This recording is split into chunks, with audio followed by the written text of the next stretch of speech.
Baik, selamat malam Bapak dan Ibu. Malam Pak. Eh, Malam. kit- baik, Pak. kita sudah beberapa orang yang sudah join pada malam hari ini dan ada beberapa kawan kita ini yang memang baru join ya, eh, yang baru masuk. Barangkali pada kesempatan ini eh, boleh untuk sharing perkenalan dulu satu sama lain.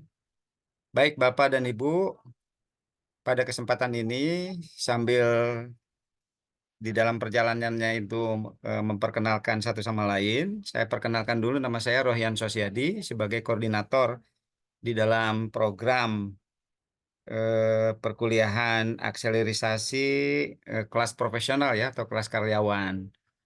Pada kesempatan ini sudah ada beberapa kali pertemuan untuk matrikulasi, yaitu satu program untuk menjembatani di awal perkuliahan pada memasuki mata kuliah yang ada di dalam kurikulum di program D program S1 perhotelan, S1 pariwisata.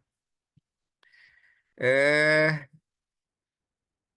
saya ingin menyampaikan pada kesempatan ini bahwa malam hari ini kita punya teman-teman yang memiliki latar belakang yang berbeda, kemudian pendidikan juga yang berbeda, kemudian pekerjaan juga yang berbeda, namun semuanya memiliki keinginan atau motivasi yang sama untuk melanjutkan pendidikan formal di strata satu manajemen pariwisata. Dan manajemen pariwisata ini, terusus program ini dimasukkan dalam program yang sifatnya adalah non-reguler. Artinya bukan kelas yang memang diikuti oleh peserta kuliah dari yang baru lulus dari SMA atau SMK. Yang sekarang ada adalah teman-teman yang eh, sudah memiliki eh, tempat bekerja dan domisili yang memang eh, variasi ya, dibatasi oleh jarak dan waktu tadi untuk bekerja. Oleh karena itu polanya adalah dengan hybrid atau pola dengan online. Pada kesempatan ini matrikulasi ini adalah untuk menyamakan persepsi dan hal-hal lain yang ingin ditanyakan oleh Bapak dan Ibu yang berkaitan dengan program ini. Saya ingin berikan dulu eh, penjelasan ulang ya bagi teman-teman yang memang baru join di kelas matrikulasi ini, eh, yang berkaitan dengan apa yang dimaksud dengan program matrikulasi ini. Mohon izin, yang baru join pertama kali ketemu dengan saya bisa raise, bisa kasih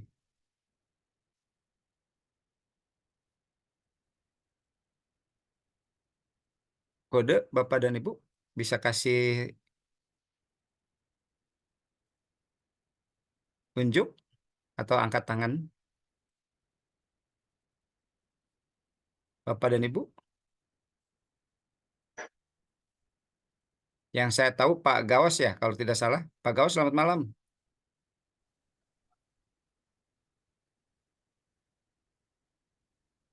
Sudah di tempat, masih di jalan, Pak? Oke, siap-siap. Pak Gaos, silakan Pak Gaos untuk memperkenalkan diri dulu, Pak Gaos.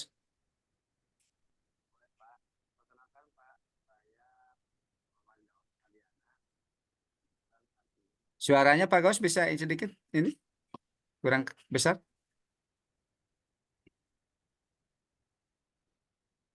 Eh, saya Siap. Muhammad Gaus Madiwana, Pak. Ya, siap. Eh, saya kebetulan tinggal di Purwakarta, Siap, Pak. asli Bandung, Pak. Mhm. Bertempat Di, tinggal di Kopo, Pak. Jalan Kopo di Desa Sukamenak. siap. Dinas di mana, Pak? Mm, Kebetulan dinas hari ini, saat ini di ini, Pak, di Bekasi. Hmm. Kebetulan saya bekerja di perusahaan BUMN di Perum Satita 2 yang berkantor pusat di Jatiluhur, Pak, Purwakarta. Oh, siap, siap, siap, siap, siap. Ya, ya, ya, ya. Hmm. Baik, baik, Pak Nah, Gawas. Ada yang ingin ditanyakan, Pak Gawas? ya kebetulan saya kan diploma 1 ya, Pak. Terus Mm-mm. saya ikut kelas akselerasi, syukur-syukur bisa, ya karena ini kelas hibrid namanya bisa cepat. Hehehe. Mudah-mudahan saya bisa melaksanakan dengan baik, Pak, tugas-tugas dari kampus, dari Edupad ini, dari Arts International School. Amin. Kebetulan saya juga ada beberapa rekan di hotelnya juga, kemungkinan karena BUMN, Pak. Jadi sebetulnya saya itu kan basicnya pariwisata juga. Mm-mm. Karena kebetulan di kantor kami itu eh, apa namanya eh, tidak spesifikasi terhadap eh, perkuliahan. Jadi saya makanya ngambilnya pariwisata, Pak. Karena kebetulan di kantor kami kan ada hotel dan pariwisata juga, Pak. Gitu, Pak. Mm. Baik, baik, Pak Mm, Gawas. Mm. Makanya saya menuliskan di manajemen pariwisata. Mudah-mudahan bisa cepat, Pak. Amin, amin. Makasih, Pak Gawas. Iya, Ya, Pak. ya. Itu, Pak. Kebetulan yang di BUMN banyak juga Pak di sini Pak. Ada yang dari Pertamina Pak, dari apa namanya eh eh, apa namanya Pertamina, PTD, PTC apa Pak? Pak ini? DC Pak. Iya Pak Rifki. Pak Rifki hadir nggak nih? Ini saking banyaknya nih, saya lihatnya nih. Hmm. Silakan Pak. Jadi PDC Pak. PDC silakan di sana Pak Ade ya. Pak Ade nih baru raise your hand tadi. Silakan Pak Ade. Oh iya, ini saya ikut udah ketiga kalinya nih Pak Rohyan. Siap, Pak De. Iya. Ya, Selamat malam semuanya. Perkenalkan nama saya Ade dan saya bekerja di Patra Drilling Kontraktor Patra di Drilling Kontraktor. Ya. ya atau PDC di SBU Mm-mm. Food Lodging Mm-mm. Services. Saya Hmm. sebagai cost control analis, Pak. Junior Hmm. cost control analis. Siap, siap, siap, siap. Sudah berapa lama, Pak, pengalaman? Saya di PDC 3 tahun menuju Itu 4 tahun. menuju 4 tahun. Siap. Alhamdulillah. Yap. Mhm. Terima kasih, Pak Ade. Baik. Ya. Ada lagi mungkin Bapak-Bapak dan Ibu yang ingin disampaikan dulu? Saya langsung nih. Yang tadi ke kampus Pak Gayus ya, Pak Gaus? Iya, Pak. Saya tadi main sambil Siap. jalan-jalan, Pak. Senin lah kita Saya ketemu, lihat ke Pak. kantin. Kalau siapa yang mau Baik, Pak. merapat ke kampus. Siap. Nanti janjian ya, Pak. Siap. Siap, Hari Senin oke. sampai Jumat ya, Pak? Ada. Oke, Senin Jumat ada. Oke. Siap. Baik, Pak. Pak Rian, Siap, siap. siap. Oke. Nah, sekarang saya langsung sambil bertanya saja Bapak dan Ibu, kalau ini yang ditanyakan melalui chat boleh atau mau langsung juga boleh.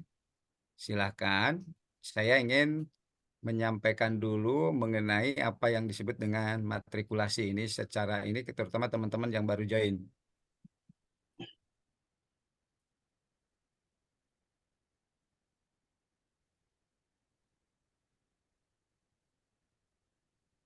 Nah, ini. Baik, sudah kelihatan share screen-nya, Pak? Sudah, Pak. Sudah. Nah, jadi gini, Pak. Program ini memang program khusus untuk teman-teman para profesional yang memang keterbatasan oleh waktu dan jarak di dalam mengikuti perkuliahan yang sifatnya reguler. Kedua, maka sehingga presensi atau kehadiran yang sifatnya rutin di kelas sangat tidak memungkinkan karena tidak memungkinkan meninggalkan pekerjaan.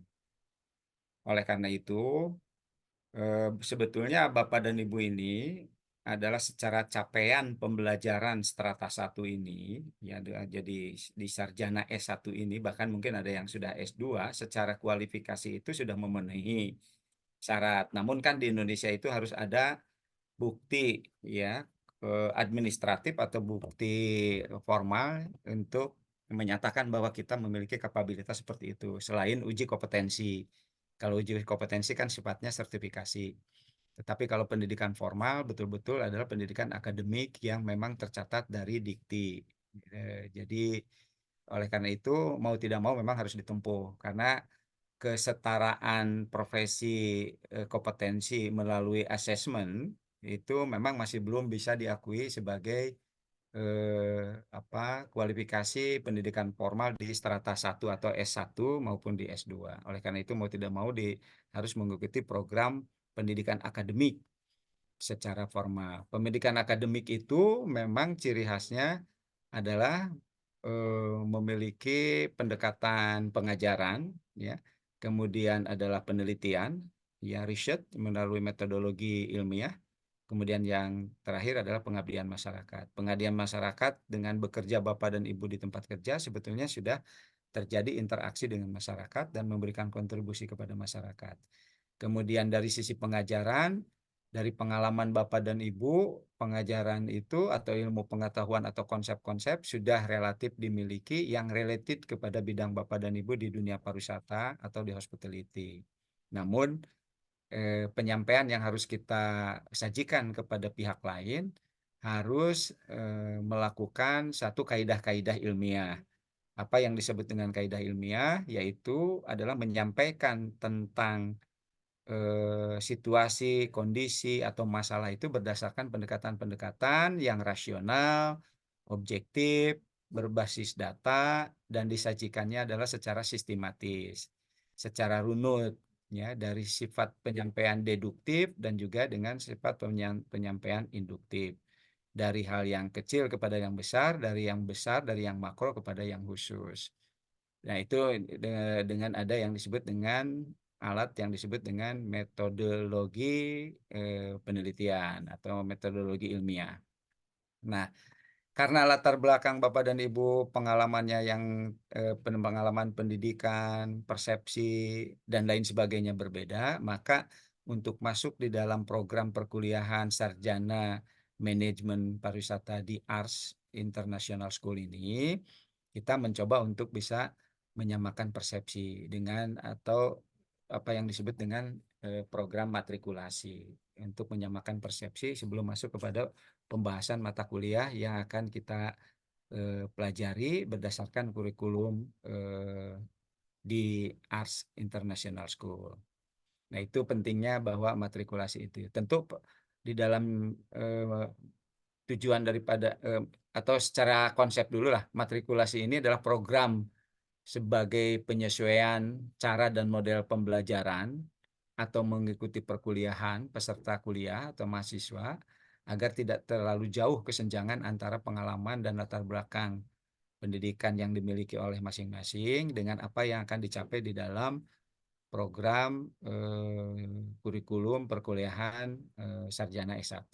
Dan jadi oleh karena itu diharapkan keaktifan Bapak dan Ibu baik secara di dalam komunikasi verbal maupun komunikasi non verbal atau melalui media yang dimiliki oleh Bapak dan Ibu bisa langsung kepada dosen yang terkait atau juga kepada kami, kepada saya juga atau kepada tim admin hal-hal yang berkaitan dengan proses pembelajaran. Yang intinya dalam proses pembelajaran itu bahwa kita harus menyelesaikan seluruh mata kuliah yang disajikan dalam kurikulum program akselerasi ini.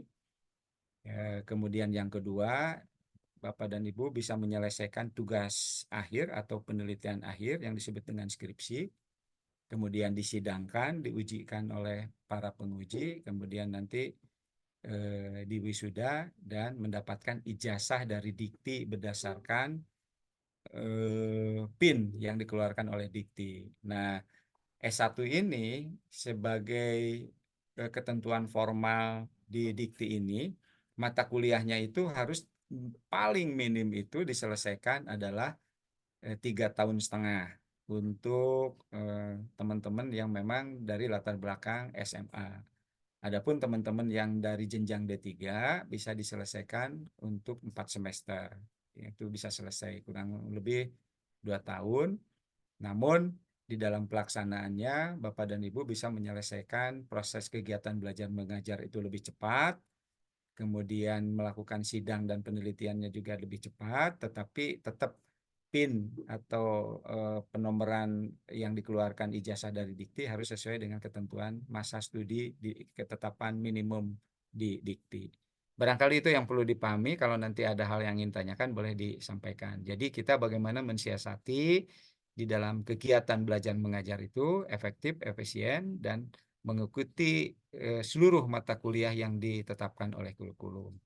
Tujuan daripada matrikulasi ini agar kita, Bapak dan Ibu, memiliki strategi pembelajaran yang tadi diinginkan seperti Pak Gaus, lebih cepat, kemudian tidak keluar dari ketentuan yang ditetapkan oleh Dikti, dan tidak mengganggu pekerjaan kita. Semuanya bisa berjalan sesuai dengan yang paling penting nomor induk mahasiswanya ini. Jadi kalau Bapak dan Ibu NPM-nya ini adalah masuk di tahun 2023, maka kalau menurut ketentuan kurang lebih adalah di 23, 24, 25 lah, kurang lebih 25 itu atau 26 awal sudah bisa menyelesaikan tugas akhir. Itu barangkali Bapak dan Ibu matrikulasi dan tujuan daripada matrikulasi ini. Saya kira itu. Dan poinnya yang akan dibahas di dalam matrikulasi ini yaitu hal-hal yang berkaitan dengan paradigma ilmiah, ya. Paradigma ilmiah atau pola berpikir ilmiah itu apa? Karena pendekatan di industri praktik dengan di akademik memang relatif berbeda cara berpikirnya. Jadi praktek itu to the point di dalam pekerjaan itu untuk menyelesaikan program atau persoalan yang dihadapi di tempat kerja, sedangkan di dalam pendekatan akademik harus mengikuti kaidah-kaidah ilmiah secara runut. Kemudian yang kedua adalah ini di Ars, ini salah ketik ini di Ars Universe. Jadi relatif di memang ini untuk S2-nya di Unwim, tapi kalau untuk S1-nya bisa di ini di kampus Ars University. Jadi artinya bagaimana kita melakukan strategi, ya, melakukan strategi pembelajaran yang lebih efektif dan lebih tepat. Dan ketiga, memahami budaya proses pembelajaran di kelas kita ini. Kemudian yang terakhir, pedoman penulisan tesis yang bisa dilakukan lebih cepat. Saya kira itu tujuan daripada matrikulasi ini. Sementara itu, oleh karena itu, untuk melatih paradigma ilmiah, kemudian strategi di dalam pembelajaran, budaya, dan pedoman penulisan, maka pada pertemuan-pertemuan yang lalu, Pak Ade, ya, Pak Hendrik, saya minta Bapak bisa menyampaikan satu penulisan makalah sederhana yang berkaitan dengan isu persoalan yang dihadapi di tempat Bapak dan Ibu bekerja, yang nanti menjadikan bahan komunikasi di antara kita di dalam proses diskusi atau pembelajaran itu. Saya kira itu untuk pertama penjelasan matrikulasi. Yang selanjutnya saya langsung jelaskan dulu lagi bahwa hakikat daripada perkuliahan di kampus atau di perguruan tinggi ini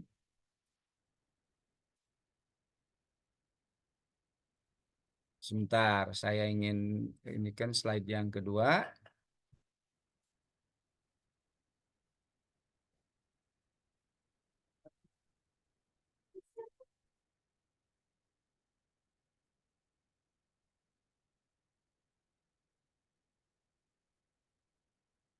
Baik, slide yang kedua.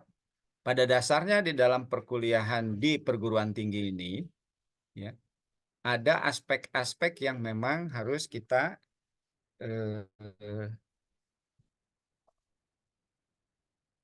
kuasai, ya. Jadi yang pertama adalah kalau untuk kuliah bagi Bapak dan Ibu yang memang sudah bekerja atau profesional di tempat pekerjaan, bahwa transfer knowledge itu, pemahaman penambahan wawasan itu menjadi prioritas yang kedua, karena selama pengalaman ini Bapak dan Ibu telah memiliki ilmu pengetahuan dan konsep yang telah dimiliki. Persoalannya, ilmu dan konsep yang telah dimiliki ini apakah memiliki kesesuaian dengan landasan-landasan teori yang ada di dalam literatur. Satu, dan itu boleh berbeda, tidak harus sama. Justru ini menjadikan kajian kritis buat Bapak dan Ibu untuk menemukan antara pendekatan teoritis dengan pendekatan di lapangan atau empiris, sehingga terjadi bahan diskusi kita di dalam fenomena yang dihadapi.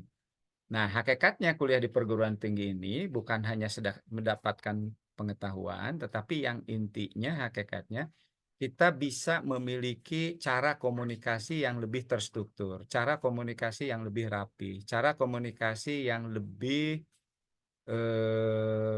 wise, ya, lebih bijak, cara komunikasi yang lebih runut gitu ya, sehingga pihak lain yang menerima materi komunikasi itu bisa dipahami lebih clear atau lebih jelas. Kalaupun tidak, bisa didiskusikan secara secara lebih norma-norma di dalam akademik ya, atau norma-norma dan ilmiah. Yang kedua, berpikir lebih sistematis, ya, artinya lebih runut, ya. Ketiga, memiliki analisis yang lebih tajam. Kemudian empat, menjadikan diri kita yang lebih wise, yang lebih kritis. Dan yang kelima, tentu bisa membangun networking kita yang bisa dimanfaatkan untuk di kemudian hari. Ya.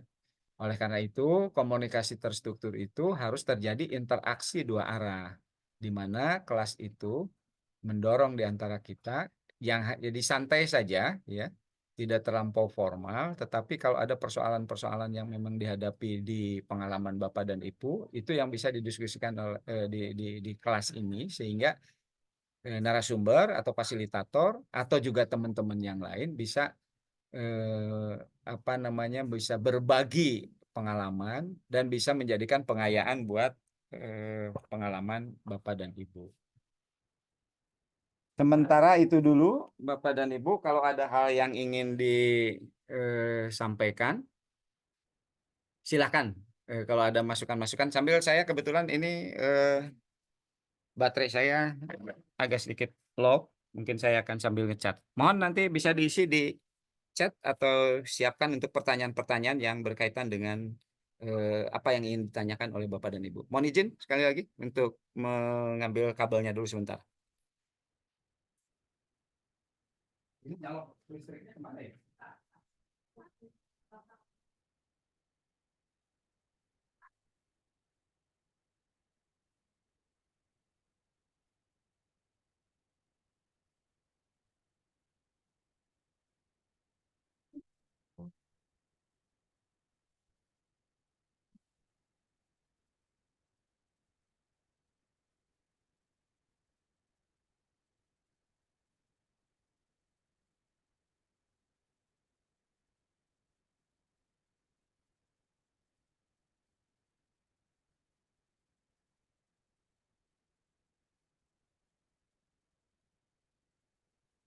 Baik, Bapak dan Ibu, kita lanjut.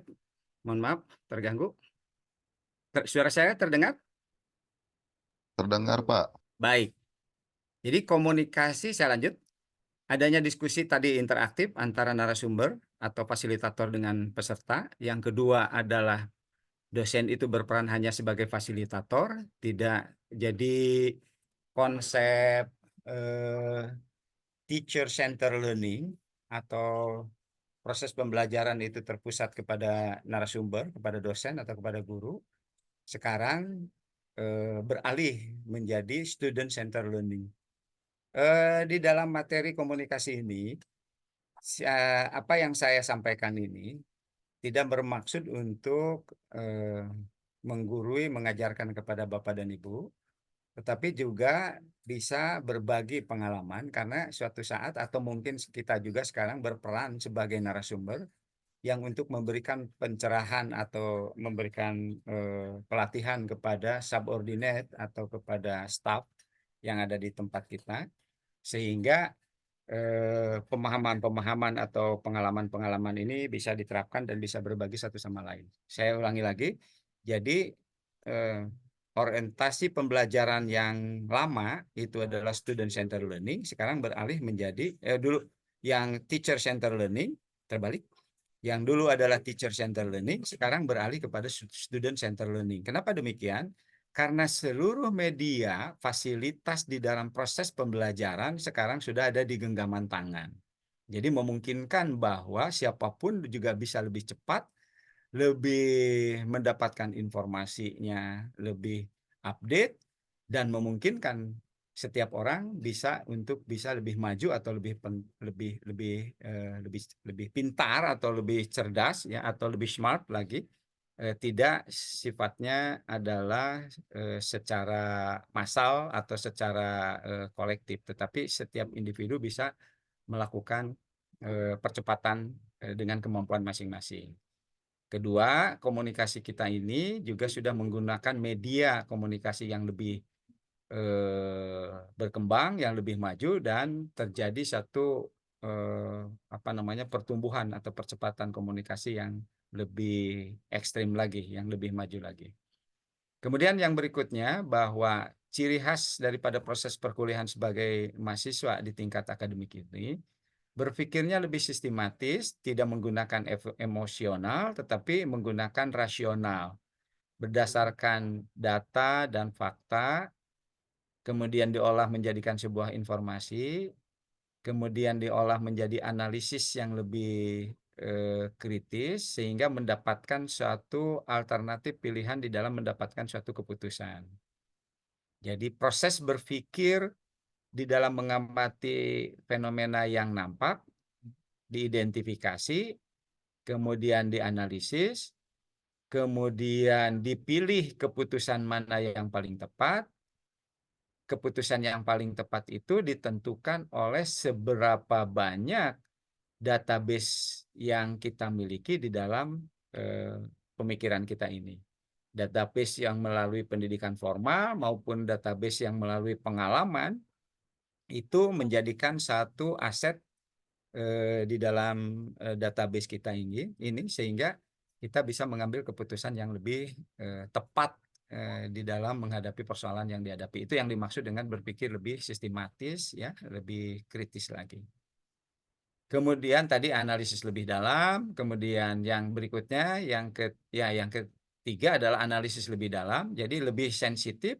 Analisis lebih dalam itu dimaksud di dalam akademik itu tidak dengan pendekatan praktis, tidak dengan pendekatan vokasi ya, atau praktek atau jangka pendek.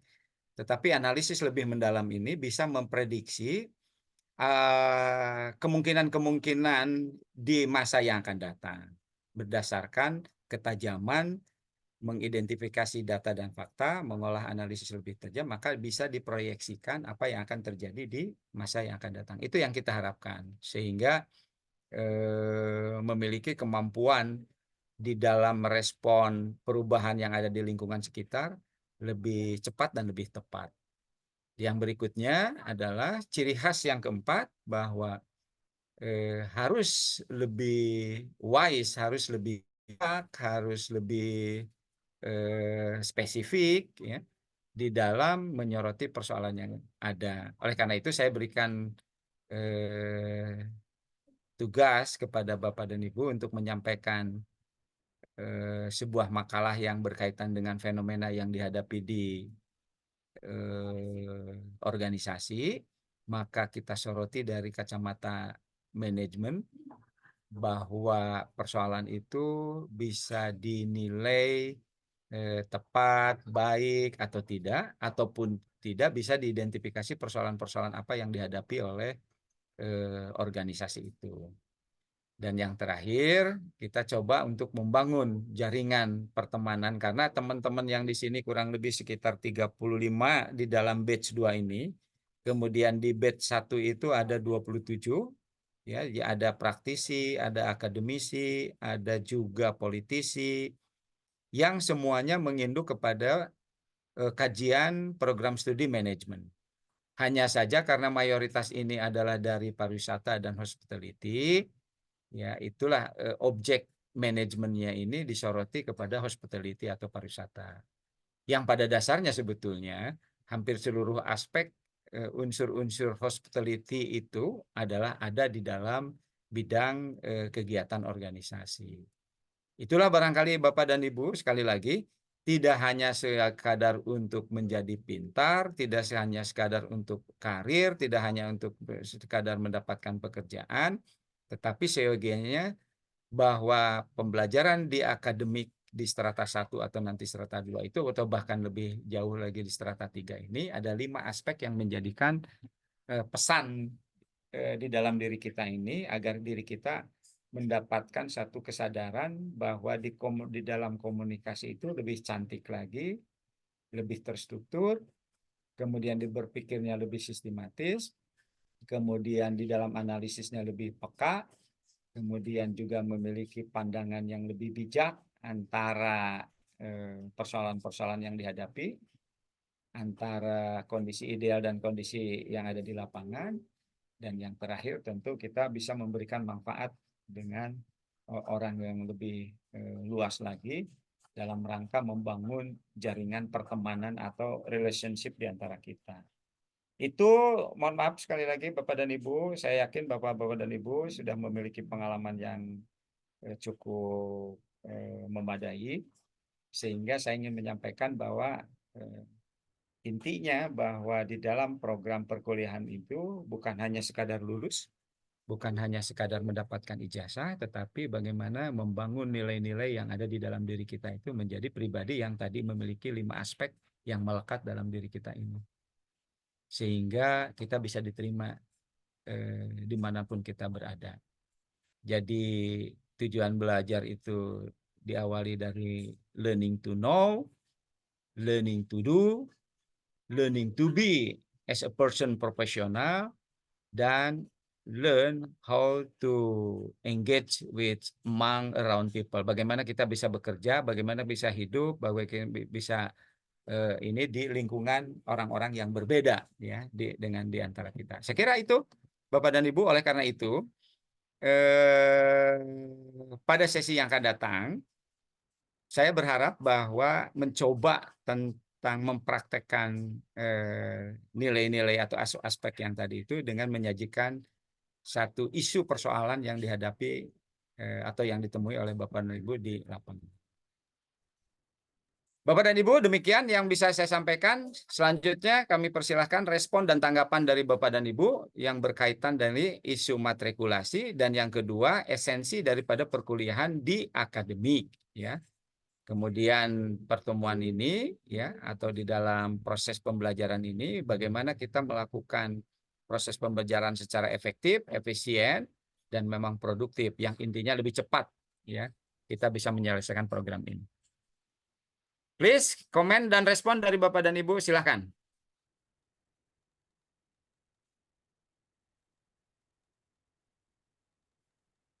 Kalau ada yang kurang jelas.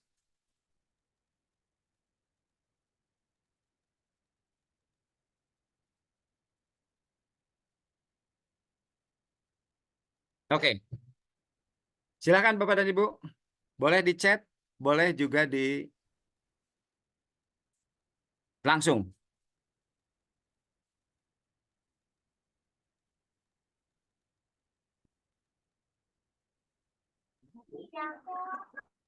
Pak Andi? Any comment?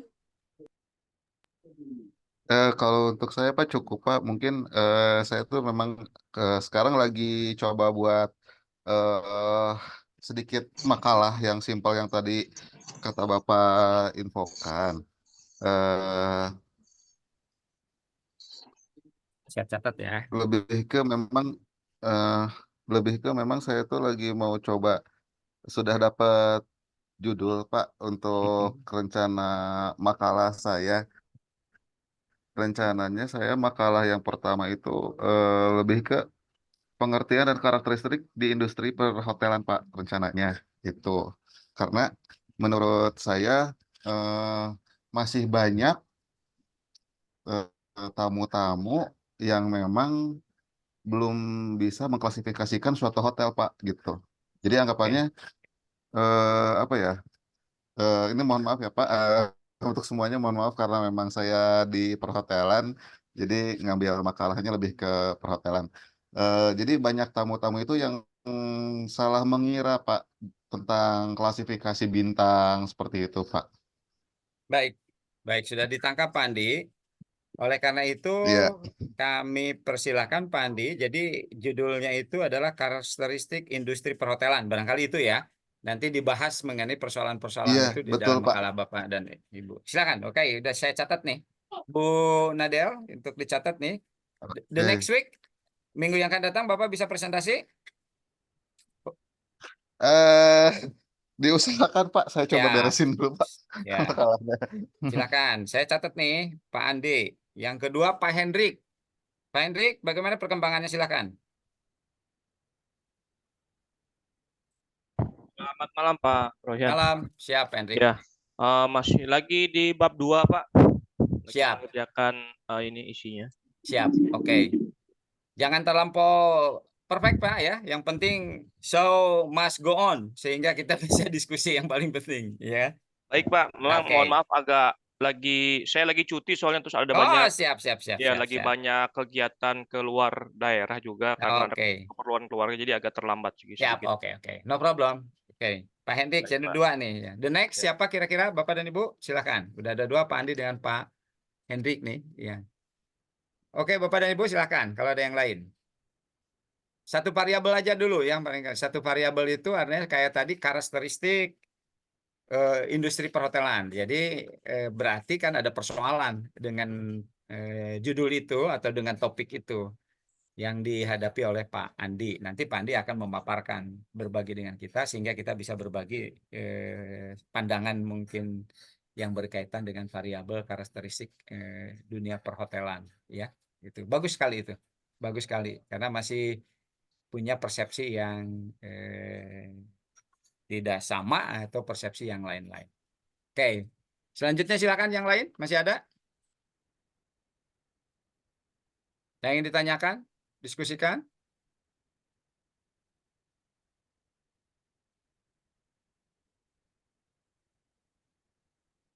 Pedomannya sudah saya bagikan ya, sudah admin share kepada Bapak dan Ibu untuk pola penulisan makalah ya. Silahkan.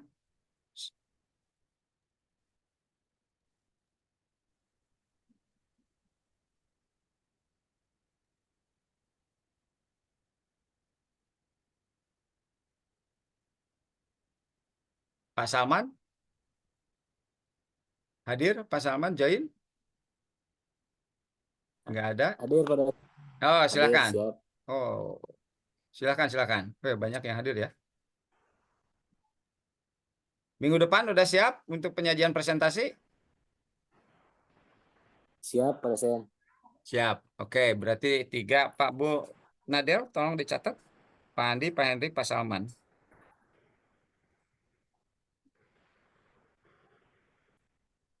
Ada lagi yang lain? Pedoman sudah ada, kemudian tadi tujuan dan maksudnya tadi sudah saya sampaikan. Nanti dalam pemaparan makalah ini kita akan terjadi diskusi interaksi satu sama lain sehingga kita bisa berbagi pengalaman dari Bapak dan Ibu semua. Kalau tidak ada lagi Bapak dan Ibu, jadi pada sesi yang akan datang, Bu Nadel, tolong untuk dicatat untuk diagendakan presentasi dari teman-teman yang sudah menyelesaikan bahan sajiannya.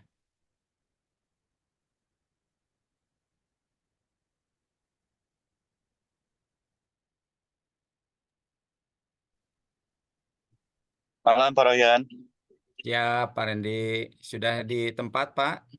masih di jalan Pak. Izin. Silakan. Pak Royan, maaf nih saya mau nanya agak melenceng aja. Tadi di awal Bapak sempat menjelaskan Pak mengenai waktu ya Pak untuk berbagai mahasiswa yang backgroundnya berbeda-beda. Tadi Bapak menyampaikan ada yang dari SMA, D1, D3, dan sebagainya ya Pak ya, untuk penyelesaian program pembelajarannya. Nah, Mm-mm. ini kan mungkin kalau saya lihat yang sekarang ini kan kelasnya ada cukup banyak ya Pak partisipannya, mahasiswanya. Itu Mm-mm. nanti mengklasifikasikannya dari AR sendiri sudah ini ya Pak, maksudnya gimana supaya kami tahu jenjang waktu yang berdasarkan background pendidikannya masing-masing gitu Pak. Ya, baik. Terima kasih. Bagus sekali pertanyaannya, Pak Randy. Makasih Pak Royan. Jadi ada dua di dalam proses input registrasi kita ini. Di Dikti ini, satu adalah yaitu pendaftaran secara register reguler, yaitu dari SMA. Yang kedua, kalau dari D3 itu masuknya adalah yang disebut dengan alih jenjang. Nah, jadi alih jenjang ini, alih jenjang D3, maka tinggal beberapa mata kuliah yang harus diselesaikan ya di dalam program ahli jenjang ini. Tidak cukup tadi 4 semester, 3 semester penyelesaian teori mata kuliah, dan satu semester adalah penyelesaian tugas akhir skripsi. Namun demikian, bila diawali maksud saya di dalam rancangan penulisannya barengan dengan proses pembelajaran ini, seperti yang sekarang kita lempar dengan melatih bagaimana menyajikan mata kuliah, makalah. Kemudian ini sebagai cikal bakal bagaimana cara menulis skripsi. Sehingga bisa mata kuliah selesai, skripsi sudah disiapkan untuk bisa disidangkan. Jadi ada dua. Tadi ada alih jenjang yang itu dari D3, dan yang berikutnya adalah dari SMA. Seperti itu, Pak. Nah, di dalam proses pembelajarannya, mata kuliah yang tadi alih jenjang dan SMA nanti akan sama-sama belajar perkuliahan mata kuliah yang sama. Tetapi nanti yang memang D3 ini sudah selesai, maka langsung di dalam penulisan skripsi. Baru yang S1-nya melanjutkan mata kuliah baru yang SMA-nya melanjutkan mata kuliah yang tersisa, yang harus dipenuhi untuk melengkapi jadi seluruh mata kuliah. Mata kuliah baik itu yang berjenjang maupun mata kuliah yang dari SMA, bisa dipastikan kita tidak akan melakukan pembelajaran dari nol. Seperti misalnya agama, Pancasila, ya, dan pelajaran-pelajaran umum, kita sudah tidak lagi. Karena apa? Karena Bapak dan Ibu adalah sudah memiliki lapangan pekerjaan ya, sebagai portofolio. Itu yang dijadikan apa namanya rekognisi di dalam pembelajaran lampau atau RPL. Jadi dinilai, diakui, sehingga mata kuliahnya tidak harus diselesaikan secara menyeluruh sesuai dengan kurikulum yang dilakukan oleh mahasiswa yang reguler. Begitu Pak Rendri, ya. Baik, baik. Nanti berarti dipisahkan lagi ya Pak ya? Nanti tadi dalam proses pembelajarannya tetap sama, karena pada dasarnya sih Oh, kualifikasi yang dimiliki kan harus sama secara ini ya, kesarjanaannya, seperti yang tadi saya sampaikan. Intinya siapapun juga boleh bisa memiliki kapabilitas yang 5 aspek tadi. Walaupun belum selesai perkuliahannya, tapi saya yakin bahwa dari mulai saat sekarang ini mencoba untuk memiliki ke-5 aspek kualifikasi itu. Kalau dari sisi ilmu pengetahuan, so pastilah ya, itu bisa disesuaikan dengan mata kuliahnya. Begitu, Pak. baik, baik, baik. Terima Ya, kasih Pak Royan. ya, jadi proses bersama di dalam kelas learning proses belajar mengajar ini terjadi interaksi di sini. Dari latar belakang yang berbeda kita bisa mencoba melatih bagaimana menyesuaikan dengan pandangan orang lain yang memang tidak sesuai dengan kita. Jadi semakin Oke, kaya dan semakin lebih wise. Itu Pak Rendri. Mudah-mudahan ya. siap, siap, siap. Atur nuhun Pak Nah, Royan. sama-sama. Nah, next ada lagi.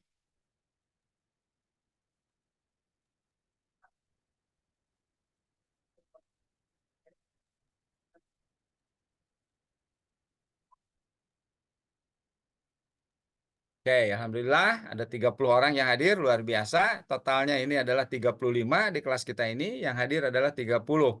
Ya. Luar biasa ini semangatnya. Oleh karena itu, coba Bapak dan Ibu pada pertemuan yang akan datang untuk berani untuk menyajikan tadi makalah.